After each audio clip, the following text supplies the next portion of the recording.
SUrling. This is How are you? Mr. Ron Sachs. Hi. He is the president, CEO, and owner of Sachs Media Group here in Tallahassee, right here on Duval Street, 300 yards from the Capitol. I'm going to get this out just to keep things flowing smoothly. I can tell folks that I'm a Florida native, born in Miami, educated in the public schools, University of Florida graduate, though I love the Seminoles. And I started my career as a journalist, as a Miami Herald reporter. Also worked at the ABC station in Miami as the assignment editor and editorial director. Moved to Tallahassee in 1990 to raise my then 3 little girls in a calmer, safer place than Miami. Started here as the director of communications for the State Teachers Union, and then went to work for the late Governor Lawton Chiles as his communications director for 3.5 years, and then I started this company a little more than 20 years ago, and happy to say we're still in business and growing. Going strong. Yeah. That's awesome.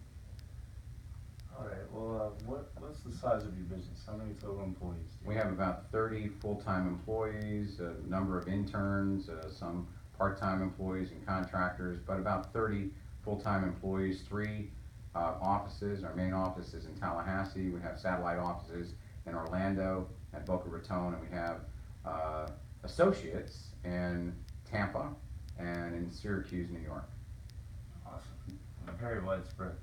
What kind of incentives do you offer your employees to come work for you? Well, we are very competitive in terms of salary and benefits. We pay for the full healthcare premium, which is worth a lot of money for our full-time employees. So that's worth several $1,000s a year that an employee doesn't have to take their healthcare out of their own pocket. We also have other benefits. We have a 401k program, so if an employee is saving for their retirement, every dollar they put away, we match it with a quarter. So $4 becomes $5, and that's kind of free money. Yeah, absolutely.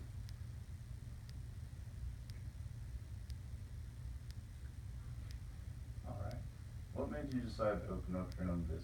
Well, I had spent all my career as a communications professional, writing, speaking, mostly in media and in politics, and the one thing I had not done was to see if I could turn that into a business. I had enough money saved from my unused state vacation to work for 4 months and pay myself from that, which means be a complete failure for 4 months before I'd run out of money and have to get a job working for someone else. That was your deadline? That was it. I had 4 months, and fortunately I had 3 clients right from the get-go, and we've never slowed down since. That's awesome. So all of your startup capital came from yourself? That's correct. That's incredible. The startup capital was about $30,000. I knew that would keep me going for a few months, take care of my family, rent an office, get some equipment, and but I had clients from the very beginning, so I had revenue, and so most of that money went into expanding. I hired my first employee 3 months after I started, so that showed we were growing. Kind of scary to actually take that step of hiring someone else with another salary and benefits, but we did it. Incredible.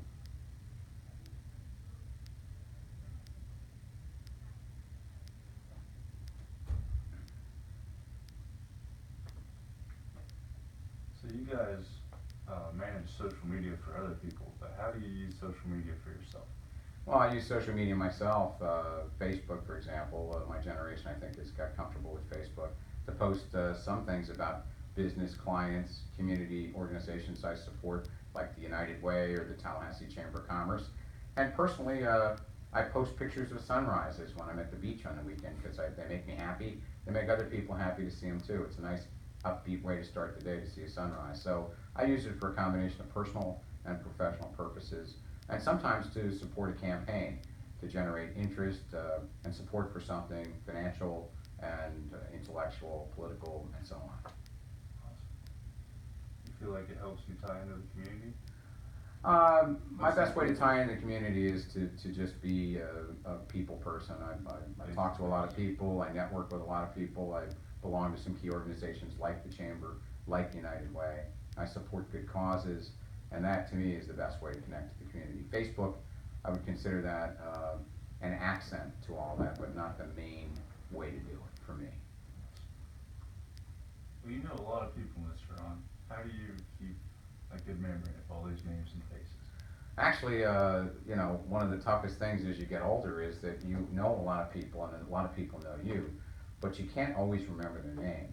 So what you always do is smile and look at them like they are familiar to you, and they often are, though you have a loss for their name, you can't come up with it. Shake their hand, and if my wife is with me, and I don't know their name, but I should, I say, hey, how are you? And I say, by the way, this is my wife, Gay Webster Sachs. She extends her hand, and as they're shaking her hand, they say, hi, Gay, my name is Stephen. And then I work that name in to the last part of the conversation. Stephen, great to see you. Take care, Stephen. See you soon. That's my secret. It was one outstanding con game you have running.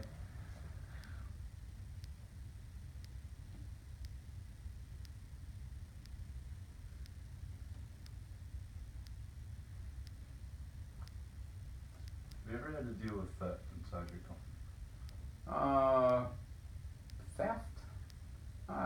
Let's say Intellectual a breaking of trust, yes. Yeah. Yes. What are the steps that you go through before officially or formally firing someone? Well, first of all, I need to verify that some offense worthy of firing has occurred. So I put together the facts on that. As a former reporter, I like to collect facts. And then I confront the individual. If they confirm the facts, it's a lot simpler step because they're at least owning up to being responsible for some offense, some breaking of the trust of me and the company. If they deny it, and I have the evidence of it, it's a little more difficult. I'll still do it, but you certainly want someone to be open and admitting they did something wrong. And frankly, when you present them with the facts, I've never had a situation where they didn't cop to it, you know? In every case, whether it was basically a plan to steal staff away and start a new business, or actually break my trust by stealing time from the job and lying about what you were doing. When you have the evidence and you present it, most people will say, yeah, you got me, I did that. I'm sorry I did that, but I did that. But when you break my trust at a certain level, I can forgive you, but I can't forget it, and I generally won't give you a second chance if you break my trust on something involving honesty and integrity. Because that, to me, is not something somebody would do once in a while, it's something they might do again.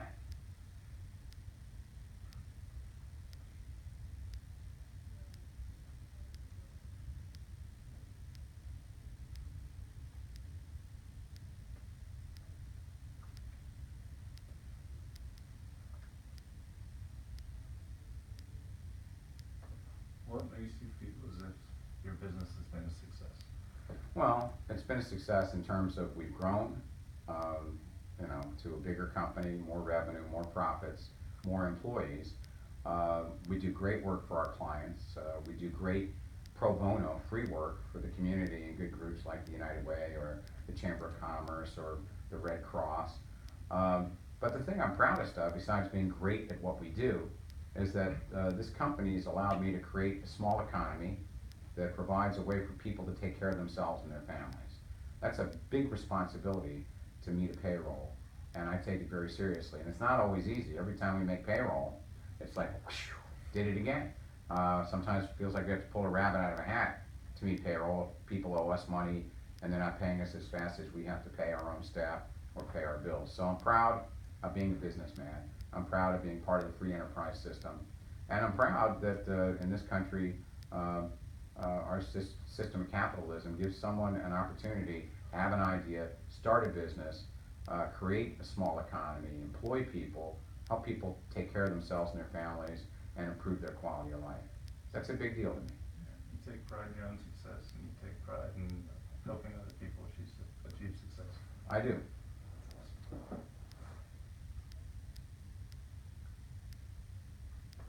So just a normal day in the office, couple meetings.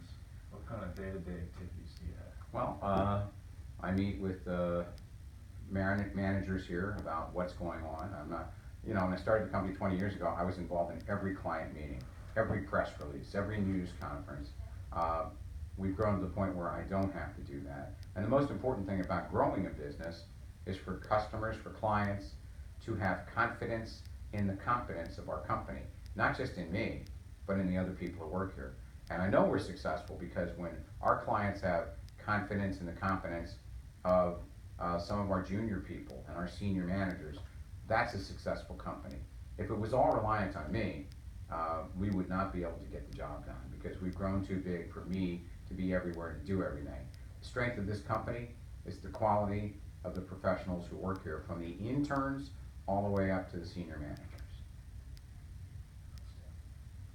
I don't know if that covers it all, but essentially we're, on any given day, getting ready for a press release, writing op-eds for newspapers, helping strategize a campaign to win a sales tax for some good public purpose, supporting the Red Cross or the United Way in their fundraising campaigns.